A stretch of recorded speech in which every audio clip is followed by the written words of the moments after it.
কষে দেখি 16 তিনের দাগের অঙ্ক। আমিনা একটি সমকোণী ত্রিভুজ অঙ্কন করেছে, যার সমকোণ সংলগ্ন বাহু দুটির দৈর্ঘ্য হচ্ছে 15 সেমি ও 20 সেমি। 15 সেমি দীর্ঘ বাহুটিকে অক্ষ ধরে ত্রিভুজটিকে একবার পূর্ণ আবর্তন করলে যে ঘনবস্তু তৈরি হয় তার পার্শ্বতলের ক্ষেত্রফল, সমগ্র তলের ক্ষেত্রফল এবং আয়তন নির্ণয় করো। তাহলে প্রথমে একটা সমকোণী ত্রিভুজ আঁকা হয়েছে, যা 15 সেমি আর 20 সেমি। তাহলে এটা একটা সমকোণী ত্রিভুজ 15 সেমি 20 সেমি। এবার 15 সেমি অক্ষটাকে বাহু ধরে ত্রিভুজটাকে একবার পূর্ণ আবর্তন করা হয়েছে, তার ফলে যে ঘনবস্তু তৈরি হয়।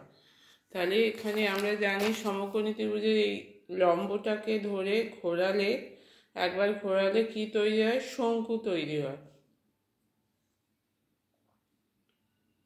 সেই শঙ্কুর উচ্চতা হচ্ছে 15, ব্যাসার্ধ হচ্ছে 20।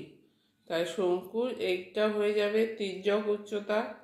তাহলে তির্যক উচ্চতা এল সমান কি হবে? √/, পিথাগোরাসের উপপাদ্য, √/, লম্ব স্কোয়ার প্লাস ভূমি square, √/h² plus r²। h হচ্ছে 15 আর r হচ্ছে 20। তাহলে 15 স্কোয়ার প্লাস 20 স্কোয়ার সমান √/225 প্লাস 400 সমান √/625 সমান হচ্ছে 25 সেমি। পার্শ্বতলের ক্ষেত্রফল কি হবে? পার্শ্বতলের ক্ষেত্রফল হচ্ছে πr/l। পাই মানে 22/7, আর হচ্ছে এখানে 20 আর এল হচ্ছে 25। তাহলে 22/7 গুণিতক 20 গুণিতক 25।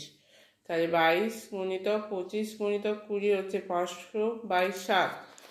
এবার এইটাকে 22কে 500 দিয়ে গুণ করে 7 দিয়ে ভাগ করলে হচ্ছে 1571 পূর্ণ 3/7। এবার সমগ্র তল ক্ষেত্রফল πr × r + l। পাই এর মান হচ্ছে 22/7, আর এর মান 20, এল বেরোলো 25। তাহলে 22/7 গুণিতক 20 গুণিতক 20 প্লাস 25। তাহলে 22/7 গুণিতক 20 গুণিতক 20 আর 25 যোগ করে হচ্ছে 45।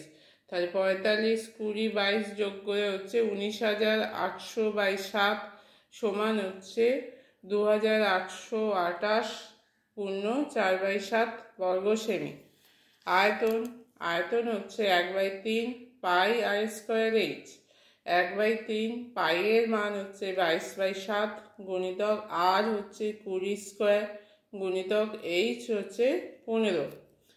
1/3 গুণিতক 22/7 গুণিতক 20 স্কোয়ার হচ্ছে 400 গুণিতক 15। 3 দিয়ে 15কে কাটলে হবে 5।